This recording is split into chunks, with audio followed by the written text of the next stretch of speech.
Dňa 21.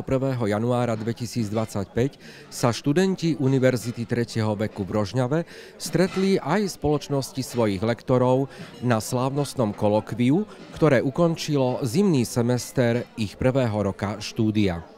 Pre študentov Univerzity 3. veku sa 26.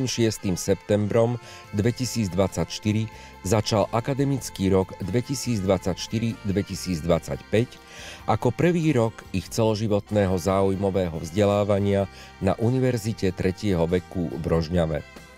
Študenti postupne počas celého zimného semestra absolvovali 7 sústredení v rozsahu 3 vyučovacích hodín. Počas jednotlivých popoludní strávených na akademickej pôde im naši lektori prinášali najnovšie informácie a praktické skúsenosti z oblasti sociálnych a zdravotníckych vied. O úrovni a rozsahu vedomostí, ktoré študenti počas zimného semestra nadobudli, svedčia aj výsledky kvízu, v rámci ktorého prostredníctvom zodpovedaných 25 otázok všetci preukázali vynikajúce výsledky. Ako hodnotia zimný semester naši študenti, sme sa opýtali počas kolokvia viacerých z nich.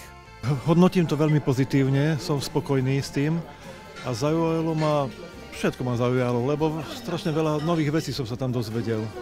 Akože spokojný som. Priebeh štúdia je výborný. Ja som aj do dotazníka napísal, všetko bolo podľa mňa perfektné a som veľmi prekvapený, príjemne. A čo sa týka predmetov, tak pre mňa je história taká najzaujímavejšia. Ja sa musím k štúdiu na tejto Univerzite 3. veku vyjadriť naozaj veľmi pochválne, všetko je tu vynikajúco. A keďže mám jednu vysokú školu za sebou, tak viem to posúdiť, aké je to tu príjemné. No a pre mňa najlepší predmet bol tréning mozgu. Hodnotím veľmi kladne, veľa nám to dá seniorom, lebo stretávame sa, žijeme s tým, a vzdelávame sa. Z predmetov všetky boli prednášky ozaj veľmi poučné, veľmi výstižné a najviac ten tréning pamäte a ešte aj s pani doktorkou Ferenčíkovou ohľadne staroby bolo veľmi zaujímavé.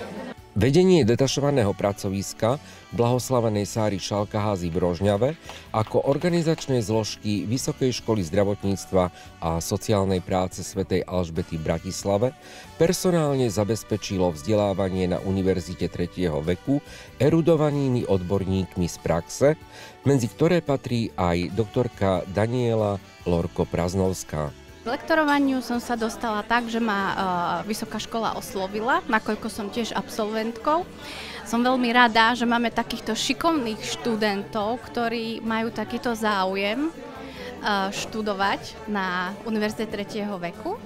A samozrejme všetkým odporúčam, aby sa prihlásili, aby prišli do tohto kolektívu, aby získali nielen teoretické, ale aj praktické skúsenosti, ktoré môžu ďalej využiť. O stratégiách a metódach rozvoja osobnosti seniorov, o možnostiach ich vzdelávania, ale aj o podpore a rozvoji psychického zdravia seniorov svoje dlhoročné skúsenosti odovzdávala a prezentovala našim študentom doktorka Ingrid Ferenčíková, pre ktorú akademické prostredie nebolo žiadnou novinkou. Ja som veľmi rada, že ma Vysoká škola zdravotníctva a sociálnej práce svätej Alžbety v Rožňave oslovila s lektorovaním pre Univerzitu 3. veku, pretože kedysi som na tejto škole vyučovala a bolo to síce pre denných študentov alebo pre diaľkovú formu a štúdia, ale teraz sú to seniori a ja so seniormi pracujem. Študentom určite obdivovala som u nich takú túžbu po vedomostiach, prípadne snažili sa overiť si možno vedomosti, ktoré mali v doterajšom živote, možno nejaké skúsenosti, ale čo ma tak milo potešilo, tak naozaj mali taký záujem o štúdium, neponáhľali sa čo najrýchlejšie skončiť, práve že toto u nich takáto otázka nebola. Doterajší priebeh štúdia a fungovania Rožňavskej univerzity 3. veku zhodnotila aj vedúca detašovaného pracoviska v Rožňave, profesorka Mária Kýlíková. Toto štúdium je možné hodnotiť iba pozitívne a veľmi pozitívne. Musím skonštatovať, že všetko to, čo sme naplánovali, sa nám podarilo doteraz aj splniť. Je to veľká výzva, zároveň motivujúca činnosť.